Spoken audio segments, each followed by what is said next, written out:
I was born into a rich and important family in Tyrone, Ireland. I was the younger of two daughters, and we were the only children.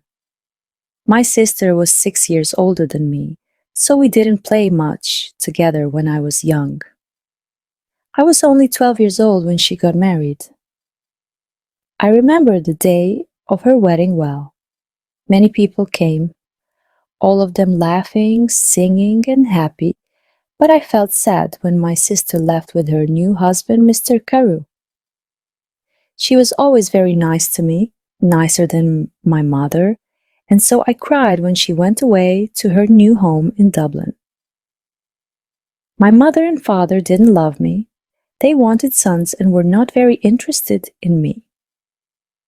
About a year after my sister got married, a letter arrived from Mr. Karah. He said that my sister was ill and that she wanted to come home to Tyrone and stay with us to be with her family. I was sad that she was ill, but also very happy about her visit. "They are leaving Dublin on Sunday," my father told me, "and they are arriving here on Tuesday evening." Tuesday came, and it was a very long day. Hour after hour came and went, and I listened all the time for my sister and her husband. Now the sky was dark, and soon it was midnight, but I couldn't sleep. I listened and waited. Suddenly, at about 1 o'clock in the morning, I heard a noise far away.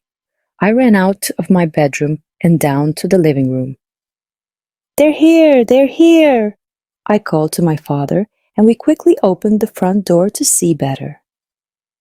We waited there for a few minutes, and we heard the noise again, somebody crying far away in the night. But we saw nothing. There were no lights and no people there. We went outside, waiting to say hello and to help my sister with her bags, but nobody was there. Nobody came. I looked at my father and he looked at me. We didn't understand. "I know I heard a noise," he said. "Yes," I answered. "I heard it too, father. But where are they?" We went back into the house without another word. We were suddenly afraid. The next day, a man arrived and told us that my sister was dead. On Sunday, she fell very ill. On Monday, she was worse. And on Tuesday, at about 1 o'clock in the morning, she died, the same time that we were outside the house in the night waiting for her. I never forgot that night. For the next 2 years, I was very sad. You could say that I stopped living. I didn't want to do anything or speak to anyone.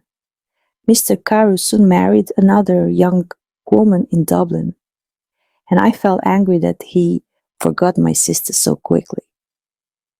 I was now the only child of a rich and important family, so before I was 14 years old, men started to visit our home. They wanted to meet me and perhaps marry me, but I didn't like any of these men, and I thought I was too young to be married. When I was 16, my mother took me to Dublin. "Dublin is a big city," she said. "We're going to meet richer and more interesting men than the ones back home in Tyrone. We can easily find you a good husband in Dublin." In Dublin, I began to be happier. I met a lot of friendly people and I went dancing every evening. A lot of young men came to speak to me and asked me to dance. I liked talking to them. I started to live and laugh again, and I didn't think about my dead sister all the time. But my mother was not so happy. She wanted me to find a husband quickly. One night before I went to bed, she came into my room and said, "Do you know Lord Glenfallen?" "Oh yes," I answered. "He's that ugly old man from Karah, Gilak." "He's not ugly, and he's not old, Fanny," my mother said quickly. "He's from a very rich and important family too, and he wants to marry you. He loves you." "Loves me? Wants to marry me? But he's making a mistake, mother," I said. "I don't love him. I can't marry somebody I don't love. Think about it, Fanny. My mother answered quietly, "He's a good man and he wants to marry you. You're a very lucky young woman." My mother left the room and I sat quietly for a long time. Lord Glenfallen was a nice, friendly man, I thought.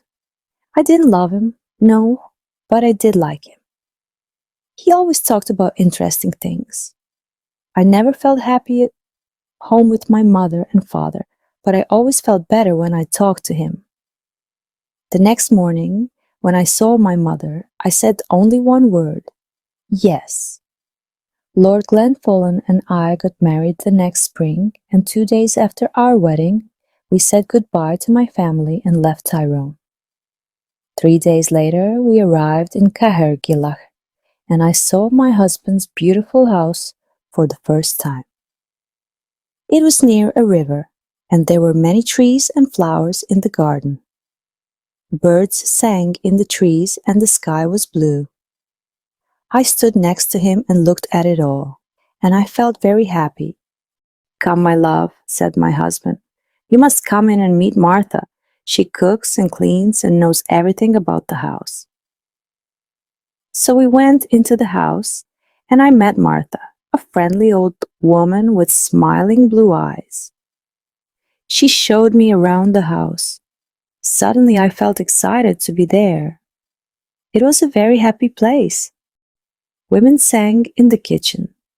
Men built fires in the living rooms, and there were dogs and cats everywhere. "Come with me now, madam," said Martha, "and look at your bedroom.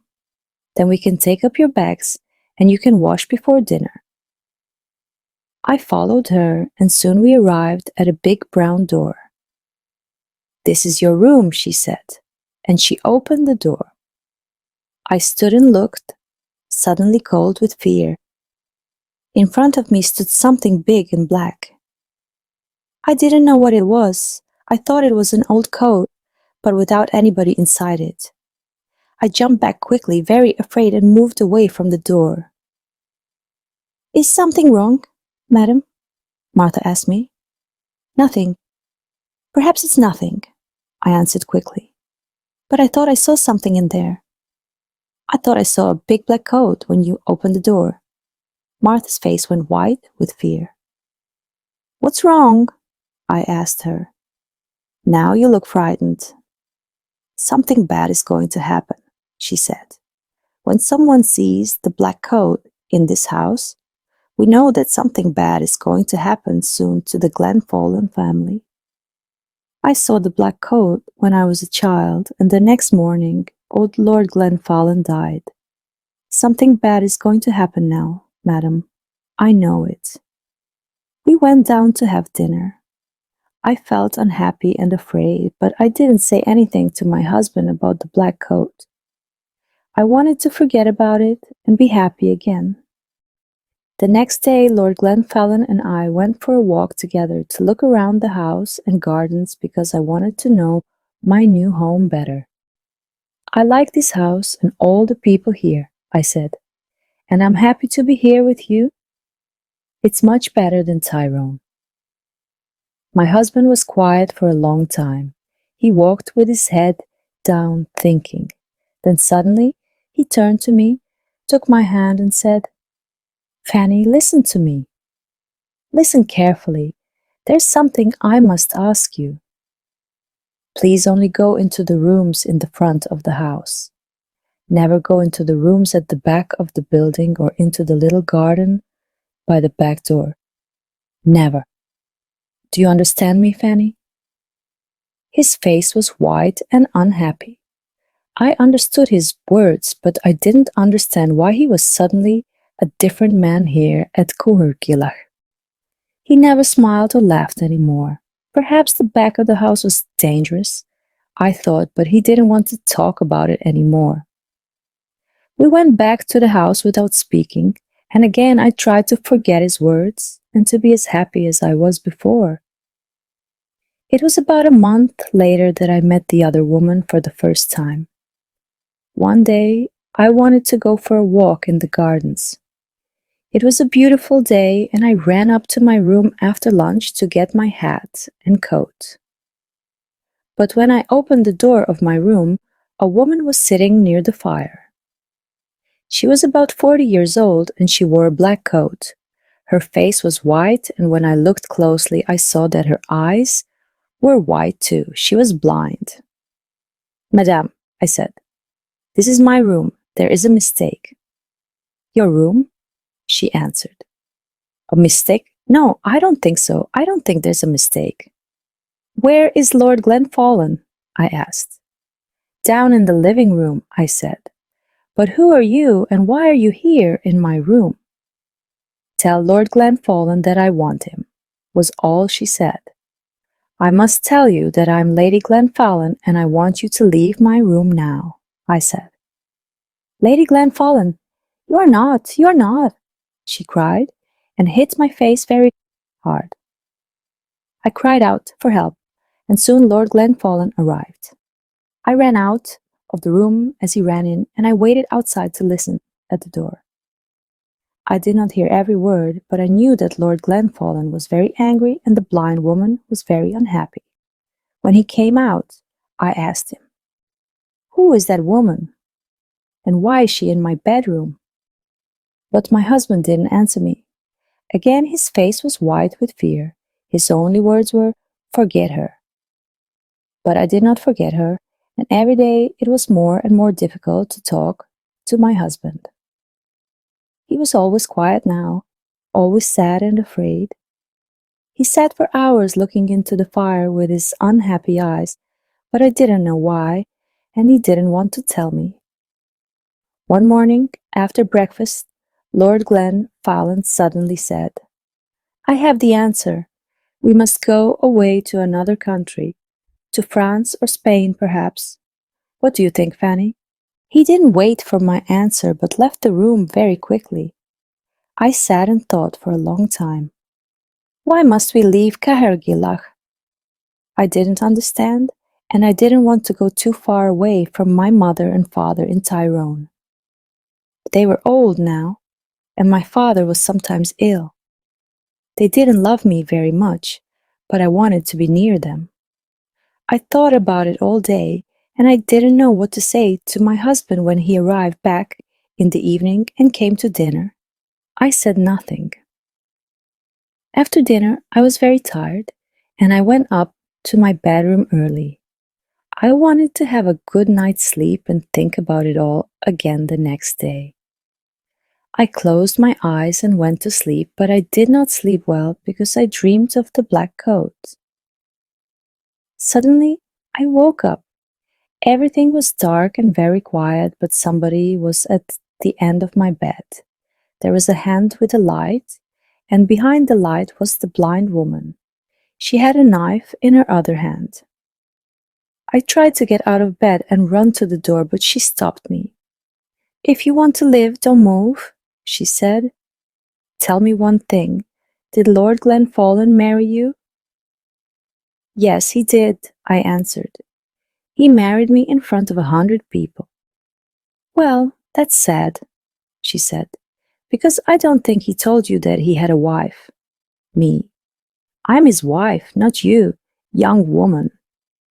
You must leave this house tomorrow, because if you stay here, you see this knife? I'm going to kill you with it." Then she left the room without a sound. I didn't sleep again that night. When morning came, I told my husband everything. "Who is the blind woman?" I asked him. "She told me last night that she is your wife, that I am not your wife." "Did you go into the rooms at the back of the house?" asked my husband angrily. "I told you that you must never go there." "But I didn't," I answered. "I was in my bed all night. She came to me. Please tell me what is happening." My husband's face was white again, and he didn't speak for a long time. Then he said, "No, she's not my wife. You are. Don't listen to her. She doesn't know what she is saying." And he left the room. I ran to find Martha. I didn't like this house anymore. My husband was a difficult man, and I didn't understand him. Who was the blind woman? I wanted to know everything. "Don't cry, madam," said Martha when I found her. Sit down and listen to me. What I'm going to tell you is not very nice. The blind woman, the woman in the black coat, is dead. You saw her ghost. She was married to your husband, and she was Lady Glenfallen. Nobody knows how she died. Her bedroom was at the back of the house. Somebody saw your husband with a knife in his hand on the night she died. But did he kill her? Nobody knows. When we found her, the knife was on the floor next to her, and her eyes, somebody cut her eyes out after she died. Perhaps he didn't want her to see his other women, his next wife, you. I didn't wait to speak to my husband again. I left that day. I was too afraid to stay another minute at Gilak. I knew that the blind woman was going to come back again and kill me. I said goodbye to Martha, took my bags, and told my driver to take me back to Tyrone. I'm happy living here with my mother and father now. The house is quiet, I sleep well each night, and they are friendlier to me than they were before. Sometimes my dead sister visits me at night, but I'm never afraid. She tells me that the blind woman is trying to find me at Karah, and that she wants to kill me. She is jealous of me, but she can never find me there. She must wait for the next Lady Glenfallen.